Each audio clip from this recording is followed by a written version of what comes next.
First off, how many people here drive an electric car? Raise your hand. So I see one or two of the 260,000 EVs that there are registered in the state. Sometimes I ask that question, some people come up with numbers like, I don't know, 50 or 5. And I was like, well, there's 50 on I-35 in Travis County right now, okay? How many people are considering an electric car for their next vehicle purchase? Okay, so that's almost the entire room, just to be clear, if you didn't look around. And that I consistently see that when I do these presentations, and that's great. So if you're not, if you didn't raise your hand, I'm sorry, I don't want to call out on 3 people that didn't raise their hand, but if you were one of those 3 people, charging infrastructure might be one of the reasons that you would not consider an EV, and that's what we're going to cover today. And I am going to hit the wrong button. I know I am. Oh, I didn't. All right, so in 2021, the IIJA came up with 2 programs we're going to talk about. The first is the Charging and Fueling Infrastructure Program. That's a federally managed program for grants for EV charging. And then there's a state formula program. For the state formula program, TxDOT and Texas will receive over $400 million. That's what on the map on the right. Let me explain this. So that's basically what the EV DC fast charging infrastructure looked like at the time of the IIJA. So pretty sparse. So if you're trying to drive across the state, it's pretty difficult. Okay. Now, like I said, this is a $400 million program for Texas. Texas got the most amount of funds as part of this program. It will be a 80-20 program like any other highway program, but the private sector is going to pay the state share. So there'll be no state funds as part of this program. We think it will support over a million vehicles when built out. It's going to be on the alternative fuel corridors first. So think interstates, okay, I-35, I-20, I-45. So all the blue circles are the ones that we're going to use to fill in the gaps. It's going to be 244 DC fast charge ports. So that's the handle that when you go to a fuel pump and you pull the handle and put in your car, basically that's what we're talking about, 244 individual ports. It'll be about every 50 miles on the interstate, and that's phase 1. Might be a little bit longer in West Texas because it's mostly rattlesnakes and tarantulas. The plan was approved in 2022 by Federal Highways, and we've been working on implementation since. That's phase 1, alternative fuel corridors. So keep that in your mind. That's phase 2. Okay, pop quiz, how many counties are there in the state? Somebody knew, 254. So there'll be a charging station in all 254 county seats. Do we know exactly where in the county seat? Not yet. Basically, you won't have to decide, well, I need to take path A that goes through this place to go to a charging station. No, you just go where you want to go. There'll be a charging station there. Minimum of 4 ports, upwards of 6 or 8 along the coastline. We're going to put more there because we know that during evacuations, people need to evacuate. There'll be more stations. So that's what you saw on the previous map, and this map is only half the funding for this program. The other half will be spent in the urban areas. It will be a phased rollout. People always ask how much power for these charging stations? How much will it consume? Because they assume you plug the car in and the grid dies, 100%. Happens every time. Couldn't be anything further from the truth. So 36 megawatts peak if all these stations were in use at the max power at the same time. Also, never happens. People pull into a charging station at a different state of charge. The batteries are smaller, they're older, whatever reason, right? That's never at 100% capacity all the time. There's a QR code that leads you to our website. The joke last week was that's my Bitcoin address, so please feel free to send some money there. This is the MPO area that I was talking about, the other half of the funding. So a metropolitan planning organization, there is an allocation of funding for these groups, and they will be able to decide what their charging is going to look like in their community. So it's about $60 million for the larger MPOs with operations and maintenance money, which is good for 5 years, which means we will also pay to keep the station's uptime 97% higher reliability. So when you go to the station, you know it works. Okay. That starts this summer. Planning for that starts this summer. So I get to go to all the MPOs and have this conversation. They get to decide, do you want DC fast charging? What level do you want? Do you want level 2 charging? Where do you want it to go? Do you want to focus on multifamily? Do you want to focus on retail? Do you want to focus on medium heavy duty charging? That's what they get to decide. All right. Where are we now? That was the overall plan. Where are we now? We executed a competitive grant program. Phase 1 is on the corridors, 50 locations, 244 ports, minimum power 154 ports per station minimum.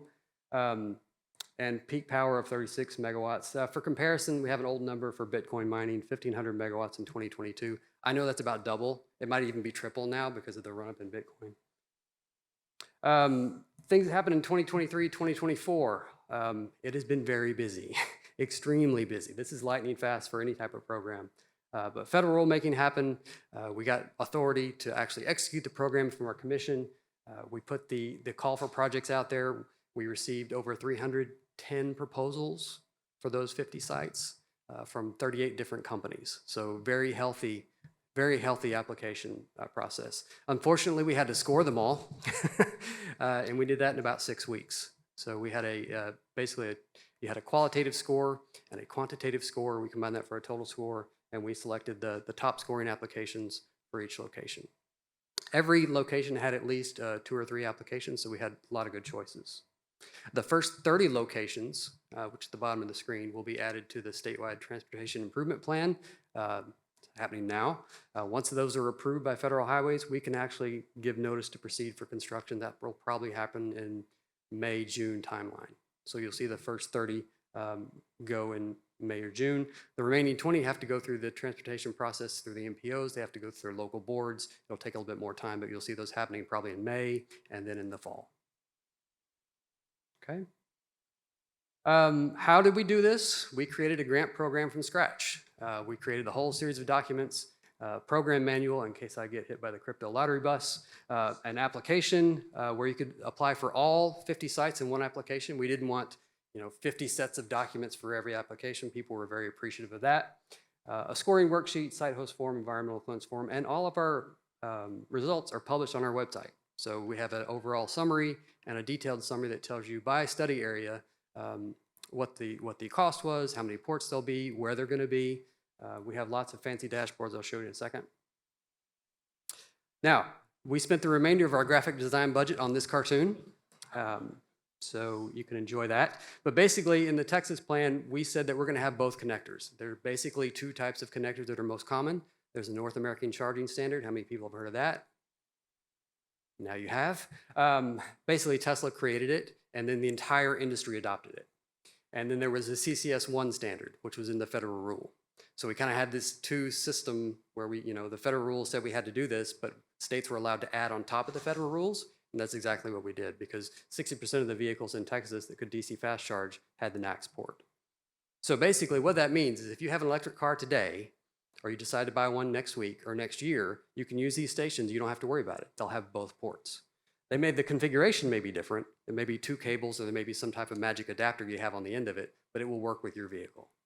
Trying very hard to make sure that if you buy a vehicle, except for CHAdeMO, anybody knows what CHAdeMO is? I apologize. I had a vehicle with a CHAdeMO port.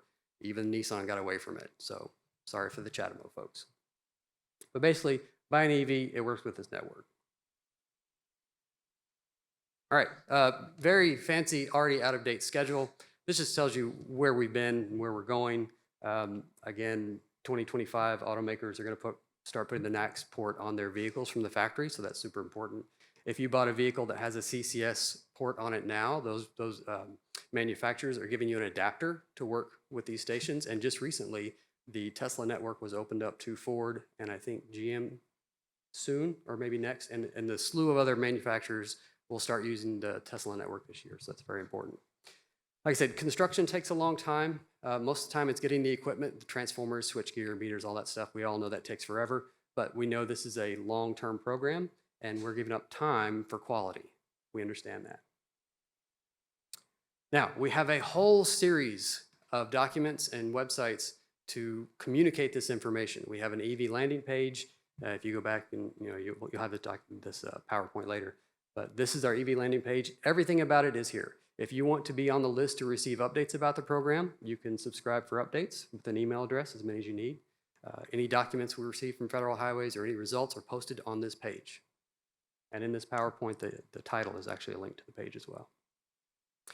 We made a phase 1 dashboard, so you can see exactly where the locations are. As you zoom in on the map, you can see a dot in the center of the study area. That's the location where the charging station will be. You can see how much is going to be for the construction, federal share, operation, and maintenance for each one. Now, it's not just on a map, but it's actually in a GIS service. So if you have a GIS department, you want to pull the study areas in and look at them, you can do that. So it's available. Anyone can see it now. Keep pointing at the wrong thing. The receiver is not on the screen. You see me keep pointing at the screen. It's not over there. Our registration dashboard, this is put together by Dallas-Fort Worth Clean Cities, so we're happy for them to do that. This takes Texas Department of Motor Vehicles information. They do a VIN decoding, and they come up with how many vehicles there are by type. Electric vehicles, that's where I got that 260,000 number, because this was updated last Tuesday. And you can see how many vehicles there are by which type. It also tracks medium and heavy-duty vehicles. So we have about 3,000 medium or heavy-duty electric vehicles in the state. Most of them are like delivery vans, like Amazon, Walmart, about 2,000 of those, but more by the day. We had existing charging stations already in Texas. We're not building the first ones. So there are over 3,500 charging stations in the state now. They're clustered around the urban areas, and they're moving out to the rural areas. But this is basically what we have at the moment. It gives you locations by charge rate and by connector type. You can see what works with your vehicle. We also know that we've been driving gasoline vehicles for over 100 years, not all of us, but collectively. And so we kind of generally know how to do that. But we thought it was important to create a tips page for new people to the EV driving. And need to know, what are the charging levels? Now I know they moved away from the charging levels, but it's level 1 is a wall outlet, basically around the wall, of this room, you can see them. And that will charge your car in 3 to 5 miles per hour on the charger. Level 2 is basically a dryer outlet. How many people have a dryer at home? Only 2 people raised their hand. That's terrible. I didn't ask you how often you used it. I said, do you have one? But that's basically how you charge a car at home. And Texas has 7 million single-family homes. We think a lot of those will be used for car charging. You plug your car in at night, you wake up in the morning, you're ready to go. DC fast charging is what we're talking about for this program. That's where you charge your car in anywhere 15, 20 minutes, depending on the size of your battery. Important not to charge your car at 100% at a DC fast charge site, because it takes just as much time to go from 0 to 80 as it does from 80 to 100. Charge to 80% and then leave. Or charge what you need to get to your destination and leave. Don't stay there. I'm usually the last one there and the first to leave. I'm looking at them like, what are you doing? Why are you here? You need to move on, right? Lots of other information, financial incentives. There's a point of sale tax credit that came back. It started in January, so it's $7,500 off the cost of the vehicle if you qualify. How many people knew that Texas actually would pay you to buy an electric car? Did anybody know that? Some people knew that. Did you take advantage of it? You did not, okay. So there are only 2,000 applications per year, so if you're not one of the first ones to do it, you're not gonna get to them. I'll tell you why in a second. Also, maintenance is much less on an EV, so you're gonna save money on fuel costs. You're gonna save money on maintenance. You're gonna wake up in the morning, your car's just charged. You don't have to go anywhere to do anything. To be honest, I haven't gone to a gas station in decades, and I would probably look stupid trying to use the machine. Okay, closing thoughts. Texas is adding about 2,000 EVs per week.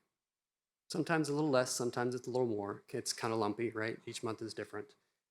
Last year at this time, if we were having this conversation, to be 1,000 or a little less than 1,000, but now we're up to 2,000 per week. And by 2027, battery manufacturing capacity in the US will be 1,200 gigawatt hours, give or take. I mean, how much power is that? I mean, it's like people say, I don't know, how many DeLoreans is that? It's like, I don't know. But basically, you can create 13 million EVs with a 77 kilowatt hour battery with that battery capacity. And the US only buys about 15 vehicles of any type per year. So you're getting pretty close to a 1-to-1 on the capacity for batteries in a few years. We're not saying that they're all gonna be light duty vehicles or heavy duty vehicles or stationary storage, but the capacity will be there for the transition. Okay. All right, the last thing I have, because I have a couple minutes and I don't want you to be late to lunch, is the Home Depot example. How many people have ever been to Home Depot? All right, how many people have been today? Sometimes there's someone that's already been today. Okay, so the next time you go to Home Depot, don't take my word for it, walk down the push mower aisle, okay? And count the number of electric push mowers there are and the gasoline push mowers. In my local Home Depot, there were 12 electric push mowers and 6 gasoline push mowers. I think that's just kind of a, symbol of what it's gonna be like in the future when you wanna go buy a car. Everybody like, here are all these models and here are these models. And you can't go in and say, well, you know what, I really want a steam powered lawnmower. And they're like, we don't have that. This is what you have. These are your choices. So all that battery capacity is going to turn into new models, which come out every day, and people will be able to make their own choices. And the charging network will be there so you can drive wherever you need to drive. Now, another thing, the NEVI funds do not cover all the charging that will be needed when all vehicles are electric. Last question, how many vehicles are there in Texas right now? Who knows? Why not? Did you study it all? About 25 million. 3 million are trailers, okay? And Texas buys about, 1.5 million vehicles per year. So it's going to take a long time for that transition to happen. It's not going to happen overnight. So people want to get excited about the weekly sales or the monthly sales or the quarterly sales. It's a long transition, okay? So that's my last thought. That's my name, that's my number, that's my phone number. Feel free to call or email. We also have a program email address. And thank you for your time.